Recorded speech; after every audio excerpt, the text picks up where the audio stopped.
Alors dans cette vidéo, on va voir comment écrire les méthodes pour ne plus avoir besoin de bind le tease dans le constructeur. Donc là, je suis dans un class component.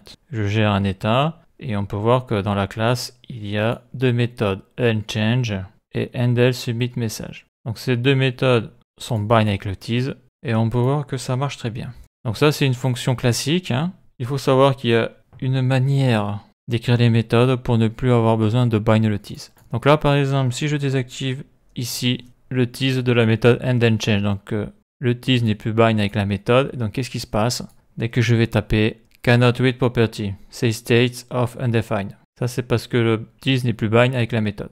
Donc, pour pouvoir ne plus avoir besoin de bind le tease, il suffit d'utiliser une arrow function, c'est-à-dire que on va écrire cette fonction avec une fonction fléchée.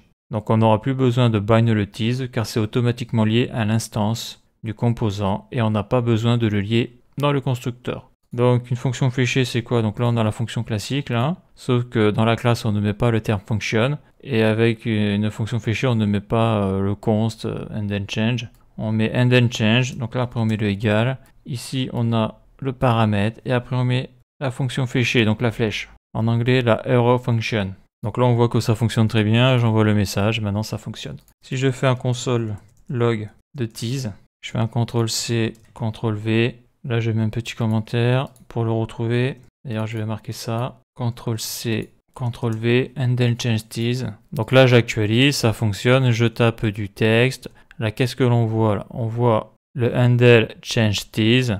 Donc c'est celui-là ici, là si je clique dessous, j'ai le tease. Donc ça fonctionne. Là, je fais un CTRL-X. OK. Donc, si je me mets là, endLSubmitMessage. Si ici, je fais un CTRL-V. Donc là, pour le moment, je n'ai pas encore fait la modif. Donc là, quand je vais envoyer le message, ça va activer cette méthode-là, quoi, ça va l'appeler. Donc, si je descends là. Donc, d'ailleurs, c'est pas endLChange, c'est endLSubmitMessage. J'actualise, j'envoie un message. Donc, je l'ai ici, endLSubmitMessage. Donc, c'est le tease, celui-là. Et dedans, on voit bien que j'ai le tease. Il n'y a pas de souci. Donc là maintenant je vais enlever le bind du tease, donc là ça ne va plus marcher, ça va planter. Si j'envoie un message, là j'ai cannot read property, parce que le tease n'est plus bind avec la méthode endLSubmitMessage. Donc après ça je le transforme, égal, donc fonction fléchée, et là on peut voir que eh bien, ça fonctionne.